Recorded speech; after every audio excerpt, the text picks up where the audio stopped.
आप पहले से ही यहाँ कुछ देख रहे हैं। आपको एक पावर सीरीज मिलती है जो कि यहाँ तक की पावर या एक पावर सीरीज जो विषम पावर है या दोनों एक साथ प्रॉपर्टी नहीं हो सकती हैं। हम जानते हैं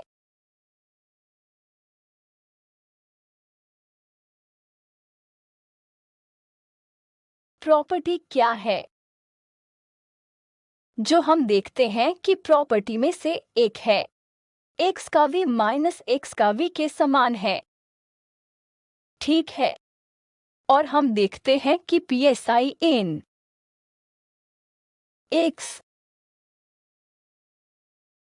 के सम के बराबर साई n माइनस एक्स के सम के बराबर है और psi n के बराबर x विषम पावर के पावर में होगा। ठीक, यह minus psi odd of minus x होगा। इन कार्यों को क्या कहा जाता है? आपने इस संपत्ति का अध्ययन किया है। इन गुणों को समकार्य और विषम कार्य कहा जाता है। ठीक है, इवन फंक्शन का मतलब है कि यह साइन नहीं बदलता है और x किसी भी फंक्शन में जाता है x का f अगर यह साइन नहीं बदलता है। जब आप x से माइनस x बनाते हैं, उदाहरण के लिए cos function cos of x एक इवन फंक्शन राइट है, लेकिन अगर साइन बदलता है और x माइनस x हो जाता है तो यह एक ओड फंक्शन है। ठीक है, इसलिए आपके पास ऐसी स्थितियां हो सकती हैं जब यह एक विषम फंक्शन हो। मान लीजिए कि हम विषम फंक्शन को देख रहे हैं। चलो यहाँ प्लॉट करते हैं। x बराबर 0 विषम फंक्शन होना चाहिए। विषम फलन 0 होना चाहिए। आप सहमत हैं? ओड फंक्शन को 0 से गुजरना पड़ता है। 0 पर x बराबर 0 होना चाहिए। यहाँ तक कि फंक्शन के बारे में क्या कार्य भी फाइनाइट हो सकता है। कुछ इस तरह से यह एक अच्छी तरह से परिभाषित भी कार्य है। ऑड फंक्शन कुछ इस तरह होगा कि यह हमेशा एक ऑड फंक्शन के लिए एक नोड होता है और x के बराबर 0 एक सम फंक्शन के लिए ऐसा कोई नोड नहीं होता है। ठीक है, तो ये कुछ ऐसी चीजें हैं जो आप देखते हैं कि यदि आपके पास एक ओड पावर पॉलिनोमियल है तो आपके पास 0 के बराबर x पर एक नोड होगा, लेकिन आपके पास समकार्यों के लिए x के बराबर 0 पर एक नोड नहीं है। इसलिए मैंने इस सॉल्यूशन को खोजने की कोशिश में कुछ भी नहीं किया। x के v के बराबर 0 से माइनस x के बराबर गुण सॉल्यूशन या तो सम फलन या विषम फलन है, तो यह इनसिमेट्रिक विभवों का गुण है। मुझे यकीन है कि आपने यह सब कर लिया है। आपने कम से कम डबल डेल्टा फंक्शन की कोशिश की जो आपको दिया गया था। ठीक है, तो आपके पास x का potential v minus g delta x minus a minus g delta x plus रे g पॉजिटिव है और इस पोटेंशियल की प्रॉपर्टी क्या है? यह x का v बराबर माइनस x का v संतुष्ट करता है। आप यहाँ किस तरह के समाधान लिख सकते हैं? इस प्रॉपर्टी के कारण हम यह भी साबित करेंगे कि जब भी आपके पास यह संपत्ति होगी, समाधान या तो कार्य या विषम फंक्शन होंगे और यहाँ तक कि फंक्शन के मूल में एक नोड नहीं होगा, लेकिन ओड फंक्शन के ओरिजिन में एक नोड होगा। ठीक है, और आमतौर पर जब आपने कम से कम एक हार्मोनिक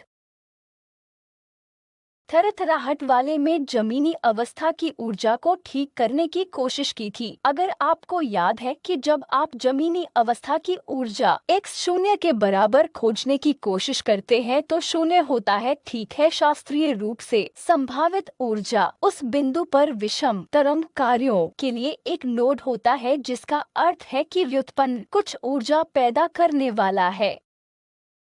तो मैं आपको यह बताने की कोशिश करती हूँ कि यदि आपके पास x का एक विषम कार्य है तो दिमाग x के शून्य से साई के बराबर है। आप पाएंगे कि इस तरह के ओड फंक्शन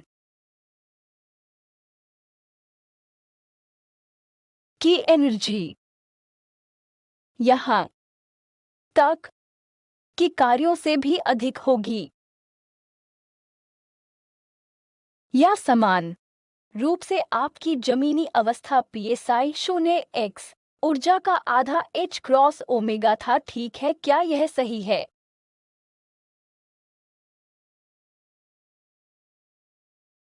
psi x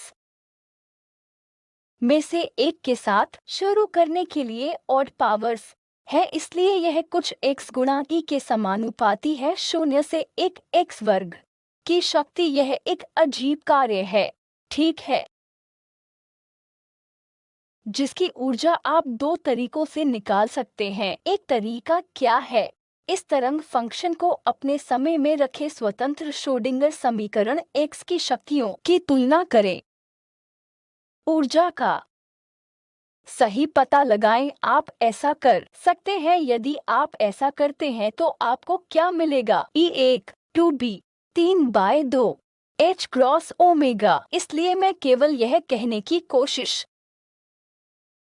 कर रही हूँ कि सबसे कम ऊर्जा समाधान जब आप किसी भी प्रणाली के लिए खोजने की कोशिश करते हैं तो सबसे कम ऊर्जा समाधान हमेशा एक समान कार्य होगा। यदि आप यह कहने की कोशिश करते हैं कि सबसे कम ऊर्जा एक विषम कार्य है तो आप गलत हैं, ठीक है। तो डबल डेल्टा क्षमता में हार्मोनिक ऑसिलेटर में यही होता है जो मैंने असाइनमेंट में दिया है, जिसे मैंने कहा था कि हम कक्षा में चर्चा करेंगे। हम इसे शुक्रवार में करेंगे, लेकिन इसे ध्यान में रखें जब आप डबल डेल्टा क्षमता के समाधान लिखने का प्रयास करते हैं तो ठीक है। इसलिए आपके पास यहाँ एक क्षमता है, यहाँ एक क्षमता है जो शून्य से a और प्लस a समाधान है, जिसे आप क्षेत्र 1, क्षेत्र 2 और क्षेत्र 3 कम से कम क्षेत्र 2 में लिखने जा रहे हैं। यह क्षेत्र 2 है, क्षेत्र 1 है। क्षेत्र 2 में x का v समान है माइनस x का v। इसी तरह क्षेत्र 1 और क्षेत्र 3 संबंधित होने जा रहे हैं। क्या यह सही है? x माइनस 1 गोइंग प्लस 1, क्या यह क्षेत्र माइनस इन्फिनिटी इस पर जा रहा है, इसलिए यह क्षेत्र 1 और क्षेत्र 3 से संबंधित है। x से माइनस x जा रहा है, क्या यह सही है? इसलिए जब आप अपना सॉल्यूशन लिख रहे हो तो इस बात का ध्यान रखें कि इस गुण के कारण यह एक विषम फलन या सम फंक्शन की तरह दिखना चाहिए। प्रॉपर्टी है x का v बराबर माइनस x का v। हम इसे सिद्ध करेंगे। आप किसी एक डायमेंशनल समस्या के प्रमाण के बारे में भी सोच सकते हैं जिसमें सिमेट्रिक गुण होने वाली पोटेंशियल एनर्जी हो। आपने एक सिमेट्रिक बॉक्स में एक बॉक्स में सभी पार्टिकल किए हैं। सॉल्यूशन का क्या होता है? अगर मान ले कि मैं L पर अनंत को 2 से और इन्फिनिटी को माइनस L से 2 से लेती हूँ तो वेव कार्यों का क्या होता है? कोई चिंता नहीं, आपने इसे कर लिया है। आपने यह कैसे किया? आप बॉक्स लेते हैं और इसे शिफ्ट करते हैं, बॉक्स को शिफ्ट करते हैं ताकि आपका शून्य कोऑर्डिनेट -1/2 हो जाए। आप यह कैसे करते हैं? अगर मेरे पास x का साई n था तो मैं इसे बॉक्स के 2 से अधिक l लेंथ की रूट के रूप में लिख सकती हूँ। फिर भी बॉक्स के समान निर्देशांक बदल गए हैं। Sine n pi by l। x को x माइनस एल बाय 2 में बदल दिया जाता है, जिसे आप x कहते हैं, जो शून्य था वह माइनस एल बटा 2 हो जाता है। x बराबर शून्य हो जाता है माइनस एल बटा 2। x बराबर एल बन जाएगा एल बटा 2। मैंने कुछ नहीं किया, मैं यह कर सकती थी। इसे बॉक्स को स्थानांतरित करना कहा जाता है, लेकिन इसके समान आप इस एक्सप्रेशन को सरल बना सकते हैं। क्या कोई इस एक्सप्रेशन को n नोड और n सम के लिए सरल बना सकता है? यह क्या है? साई n x का विषम क्या? यह माइनस साई n है। यह सही है, हाँ या नहीं? l निलंबित है, ये n पाई बाय 2 और n विषम है, तो क्या होता है? क्या हुआ? मैंने इसे सही लिखा तो प्लस होता है। क्या यह x प्लस एल बाय 2 है? यह ठीक है, यह एक सामान्यीकरण है, इससे कोई फर्क नहीं पड़ता कि यह ठीक है, लेकिन आप इसे इस तरह से भी स्थानांतरित कर सकते हैं कि कोई समस्या नहीं है। तो यह समग्र संकेत है कि आप यहाँ क्या कह रहे हैं कि माइनस नॉर्मलाइजेशन पर हस्ताक्षर करता है। मैं इसे एक फेज फैक्टर तक भी रख सकती हूँ। मुझे यकीन है कि आप जानते हैं कि वेव कार्य जटिल हो सकते हैं। मेरे पास एक ई थीटा आई थीटा हो सकता है, मैं उस थीटा को पाई होने के लिए रख सकता हूँ, यह कोई समस्या नहीं है। तो यह क्या है, मुझे बताओ। ग्राउंड स्टेट क्या है? ग्राउंड स्टेट 1 के बराबर है और ग्राउंड स्टेट एक समान फंक्शन होगा, जो मैंने कहा है। हार्मोनिक ऑसिलेटर को देखते हुए लोएस्ट एनर्जी राज्य में ओरिजिन में नोड नहीं होना चाहिए, क्योंकि यदि आप एक नोड डालते हैं तो डेरिवेटिव ऑपरेटर, क्योंकि निरंतरता वाले नोड में ए स्लोप होगा, डेरिवेटिव या मोमेंटम गैर शून्य हो जाएगा, एनर्जी नॉन जीरो हो जाएगी। इसलिए जब आपके पास मूल में एक नोड होता है तो यह थोड़ी हायर एनर्जी होती है, लेकिन यदि आपके पास ओरिजिन में नोड नहीं है तो सबसे कम ऊर्जा सॉल्यूशन में एक नोड नहीं होना चाहिए ताकि इसमें लोएस्ट एनर्जी हो। इसलिए सबसे कम ऊर्जा समाधान हमेशा वेव कार्य भी होते हैं। और मैंने आपके लिए एक बॉक्स में पार्टिकल के लिए यह साबित कर दिया है कि आप पहले से ही स्पष्ट सॉल्यूशन द्वारा देख चुके हैं कि ग्राउंड स्टेट वेव फंक्शन एक समान फंक्शन है, लेकिन यह प्रवृत्ति है कि जब आप डबल डेल्टा पोटेंशियल करते हैं। मैं चाहती हूं कि आप इसे ध्यान में रखें। दोनों समाधानों की अनुमति है। आपके पास विषम समाधान के साथ साथ समाधान भी हो सकते हैं, क्योंकि x का v 0 से x के v के बराबर x के बराबर v के बराबर माइनस x के बराबर है। यहाँ तक कि डबल डेल्टा पोटेंशियल में भी आपको इस तथ्य को शामिल करना होगा कि समाधान इवन फंक्शन या ऑड फंक्शन भी हो सकते हैं। और जब आप स्पष्ट गणना करते हैं तो आप देखेंगे कि सम समाधानों में विषम सॉल्यूशन की तुलना में कम एनर्जी होगी। हाँ, आप कर सकते हैं। हाँ, इस वजह से डेल स्क्वायर बटा डेल x वर्ग 0 होगा, क्योंकि इसमें अधिकतम होगा, इसलिए इसमें कम एनर्जी होगी। मोमेंटम ऑपरेटर के पास नोड नहीं है, लेकिन यह एक अधिकतम पॉइंट है।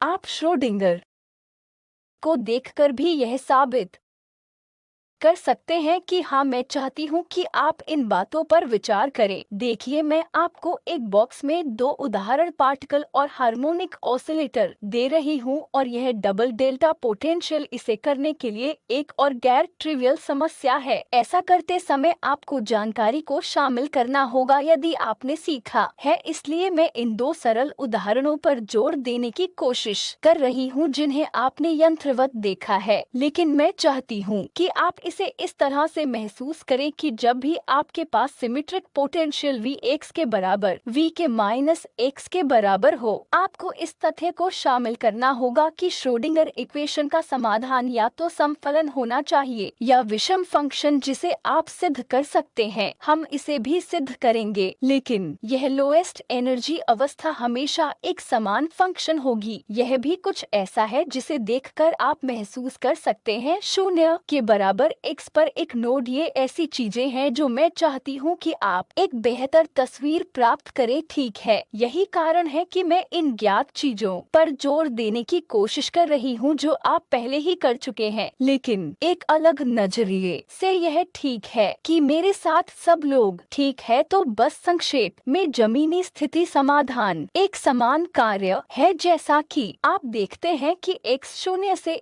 x तक जा रहा है। वेव फंक्शन समान है, नो साइन, और आप इसे रो वेरिएबल के लिए संक्षेप में लिख सकते हैं। n के लिए यह n विषम हो सकता है, या यहाँ तक कि यदि n विषम है तो यह h n रो में विषम पावर होगा। यदि n सम है तो रो में केवल सम घात होंगे। इसलिए एक साफ फॉर्मूला है जिसे रॉड्रिक का सूत्र कहा जाता है। मुझे नहीं पता कि अपने गणित पाठ्यक्रम में देखा है या नहीं। यदि आपने नहीं देखा है तो रो के h n याद करने की कोई आवश्यकता नहीं है, लेकिन आप इसे व्यवस्थित रूप से करने की कोशिश कर सकते हैं। e पर n वे डेरिवेटिव ऑपरेटर को 0 से माइनस रो स्क्वायर के लिए n बराबर 0 के लिए काम करके यह व्युत्पन्न ऑपरेटर वहाँ नहीं है, आपको सीधे एक मिलता है। यदि n एक है तो डेरिवेटिव d रो n की से ऋण रो स्क्वायर में होगा, जो आपको एक माइनस 2 देगा। रो 2 रो बन जाएगा और इसी तरह आगे भी। तो बहुत ही कॉम्पैक्ट है। आप जानते हैं रॉड्रिक का फॉर्मूला वह है जो हम कहते हैं जहां आप इस रो का उपयोग करके किसी भी n के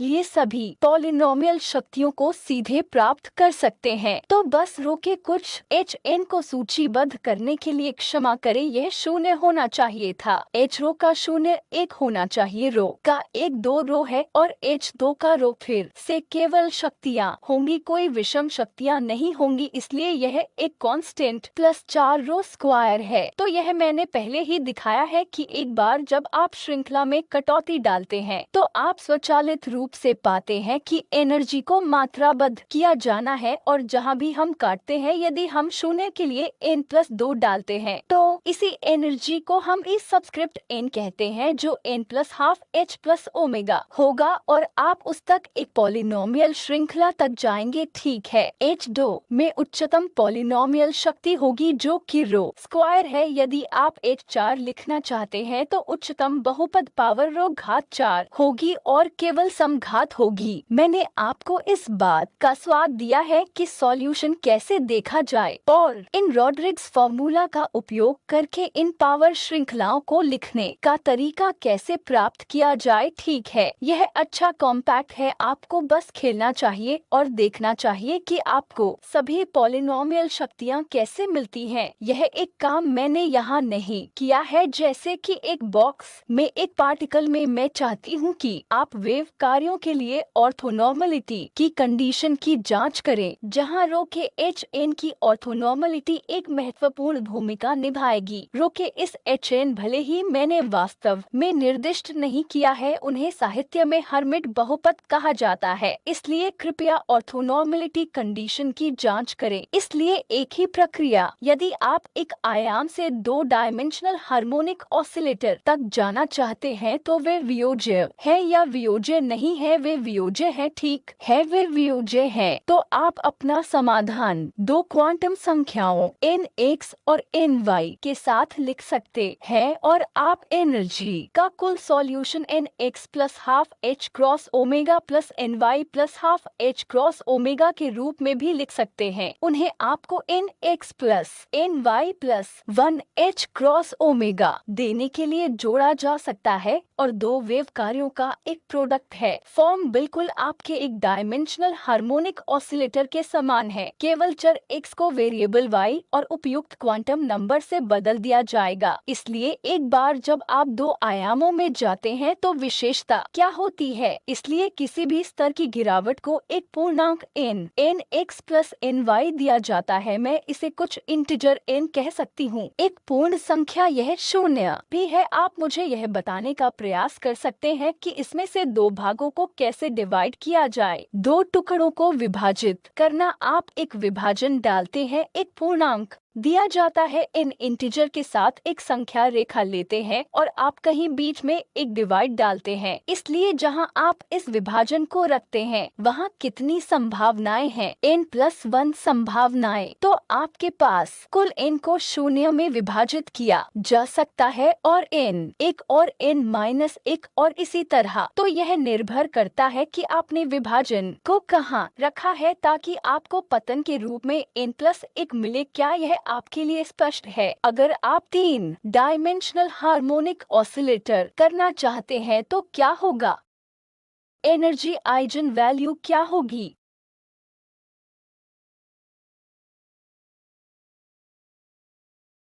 मुझे बताएं।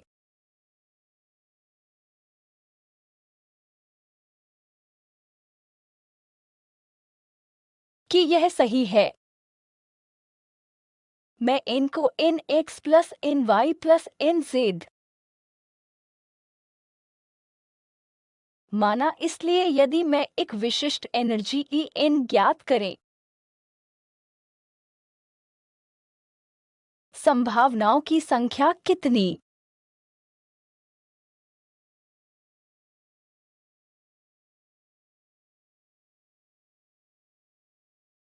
है? किसी ने कहा n+2c2। क्या आप समझते हैं? इसलिए एक इंटीजर दिया गया है n, आपको दो विभाजनों की आवश्यकता है, फिर आप इसे n1, n2, n3 में विभाजित कर सकते हैं। पहला विभाजन n+2 संभावनाओं में रखा जा सकता है जिसमें यह विभाजन शामिल है, और आपके पास n+1 में दूसरा होगा, और फिर आप इन विभाजनों को भी स्वैप कर सकते हैं ताकि आपके पास n+2c2 हो। तो यह है, और आप वास्तव में किसी भी डायमेंशनल हार्मोनिक ऑसिलेटर के लिए एक्सट्रापोलेट कर सकते हैं। यह n+r बन जाएगा। r दो आयामों के लिए डायमेंशन है। आपके पास 3 आयाम के लिए n+1c1 था, यह n+2c2 है। क्या यह स्पष्ट है? इसलिए एक डायमेंशन से परे होने वाली सुविधाओं में से एक यह है कि बाउंड राज्य समाधान भी पतित हो जाएंगे, लेकिन एक डायमेंशन के मामले में आपने पाया है कि बाउंड राज्य समाधान हमेशा गैर पतित होते हैं। ठीक है, तो अवलोकन क्या है? क्या यह सही है? एक बॉक्स में एक डायमेंशनल पार्टिकल और हार्मोनिक ऑसिलेटर में केवल बाउंड अवस्था होती है कि हमने देखा है कि यह कंडीशन की एनर्जी हमेशा प्लस या माइनस इंफिनिटी पर v से कम होगी। ठीक है, इंफिनिटी और v8 माइनस इंफिनिटी। आपने यह भी देखा है कि समाधान गैर पतित नहीं है। मुक्त पार्टिकल के बारे में क्या है? एक डायमेंशन में क्या यह पतित या गैर पतित है? कोई हाँ, मुक्त पार्टिकल x का फ्री पार्टिकल सॉल्यूशन साई ई से i के x हो सकता है, -i के x भी हो सकता है। वे पतित हो सकते हैं। यह स्कैटरिंग स्टेट सही है। आप सभी सहमत हैं? स्कैटरिंग स्टेट्स, बिखरने वाले राज्य पतित हो सकते हैं, लेकिन एक बार जब मैं उन्हें दीवार के अंदर बांध देती हूँ तो यह एक बाउंड सॉल्यूशन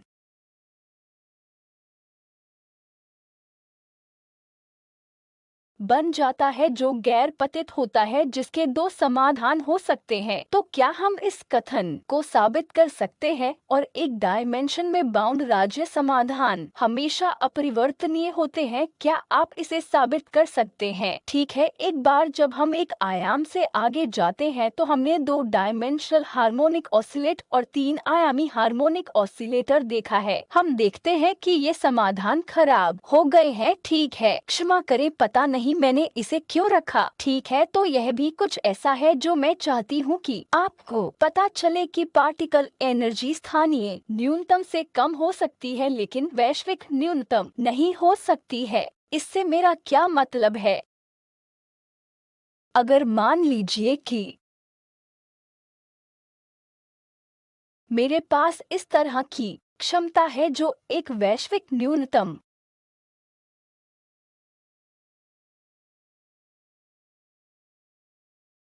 है, तो यह वैश्विक न्यूनतम है, यह भी स्थानीय न्यूनतम है। ठीक है, वे सभी स्थानीय न्यूनतम है, वे वैश्विक नहीं है। यह वैश्विक न्यूनतम है। मान लीजिए कि यह उस रेंज की पूरी श्रृंखला है जिसे मैं ले रही हूँ। सबसे कम पोटेंशियल एनर्जी आपको वैश्विक न्यूनतम देगी। यदि आने वाले पार्टिकल की एनर्जी वैश्विक न्यूनतम से कम है तो एक क्या इसका सॉल्यूशन संभव है? आपने इसे किसी पॉइंट पर साबित कर दिया है। आपने इसे कैसे साबित किया? आप इसे एक सरल कदम पोटेंशियल के लिए कर सकते हैं। आप इसे कैसे साबित करते हैं? याद रखें, इसलिए यदि आप p वर्ग का प्रत्याशित मान करने का प्रयास करते हैं जो श्रोडिंगर इक्वेशन में x के ई माइनस वी के एक्सपेक्टेशन वैल्यू के समानुपाती होगा। पी श्रोडिंगर इक्वेशन में 2m से अधिक का वर्ग उम्मीद मान x के ई माइनस वी का एक्सपेक्टेशन वैल्यू ज्ञात करने के प्रयास के समान होगा। यह मात्रा कितनी है? इस एनर्जी के लिए यह नेगेटिव है। ठीक है, इसलिए यह एक्सपेक्टेशन वैल्यू हमेशा ऋणात्मक होगा। बाएं हाथ की ओर पी स्क्वायर्ड अपेक्षा मान के बारे में क्या यह निगेटिव हो सकता है? क्यों? पी वर्ग पॉजिटिव निश्चित है। ठीक है, यह एक इमेजिनरी संख्या नहीं है। पी काल्पनिक नहीं था। पी वर्ग हमेशा सकारात्मक रहेगा। सही। इसलिए यदि आप किसी भी देखने योग्य ऑपरेटर के वर्ग का एक्सपेक्टेशन वैल्यू खोजने का प्रयास करते हैं तो यह हमेशा पॉजिटिव रहेगा।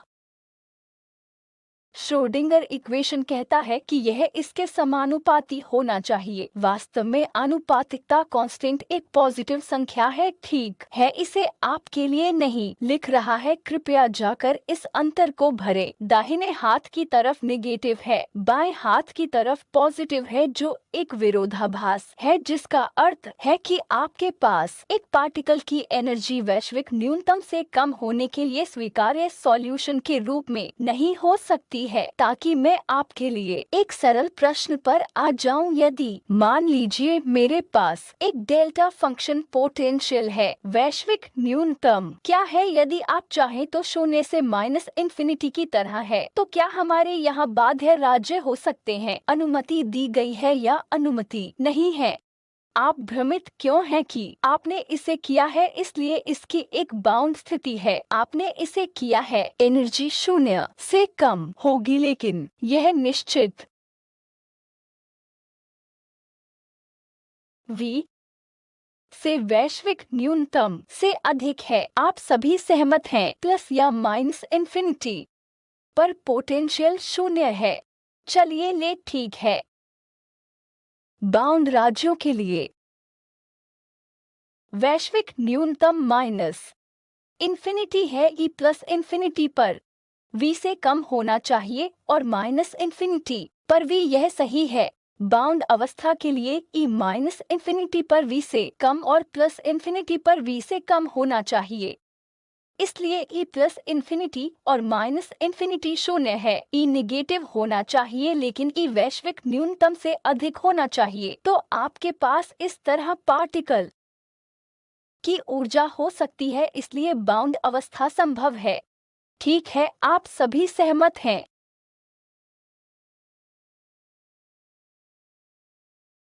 यह संभव है। आइए हम इसे एक प्रतिकारक डेल्टा फंक्शन के लिए आकर्षक बनाते हैं। चलिए ऐसा करते हैं, क्या होगा।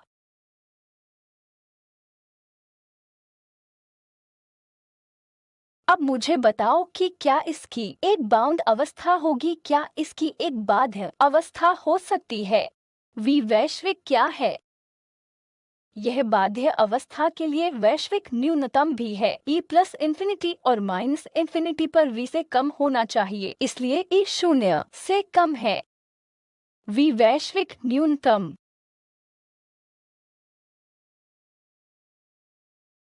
से कम है, इसलिए संभव नहीं है।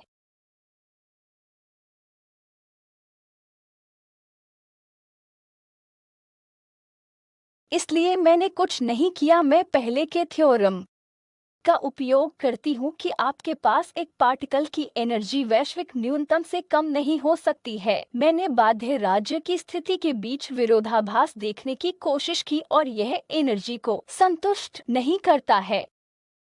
ठीक है, और दिखाता है कि डेल्टा फंक्शन के लिए बाउंड कंडीशन प्रतिकारक पोटेंशियल संभव नहीं है। जब आप करते हैं, आप इसे अभी भी डेल्टा फंक्शन के लिए कर सकते हैं। आप देखेंगे कि परिणाम डिपेंडेंट है। मुझे यकीन है कि आप में से कुछ लोगों ने किया होगा। जो कुछ भी यह वेटेज फैक्टर है जिसे हम x के टाइम्स डेल्टा के रूप में लिखते हैं, आप देखेंगे कि आयाम रिफ्लेक्शन गुणांक सभी एक वर्ग के समानुपाती होते हैं और इसी तरह। तो आप सोचेंगे कि एक आकर्षक को प्रतिकूल बनाने से स्थिति को यांत्रिक रूप से नहीं बदलना चाहिए, क्योंकि अंतिम परिणाम जो आप अपने रिफ्लेक्शन कोएफिशिएंट या ट्रांसमिशन कोएफिशिएंट के लिए पाते हैं वह एक वर्ग का एक फंक्शन है। आपको इसे जांचना चाहिए। इसलिए -a में जाने से ऐसा प्रतीत होगा कि आपके पास एक बाउंड स्थिति संभव होगी, लेकिन तकनीकी रूप से आप जानते हैं कि यह थ्योरम का उल्लंघन करता है। प्रतिकारक डेल्टा फंक्शन क्षमता एक पोटेंशियल स्थिति की अनुमति नहीं देगी। तो इनमें से कुछ चीजें याद नहीं है, बैठो, नियमों का इस्तेमाल करें और समझें। ठीक है, तो मुझे अभी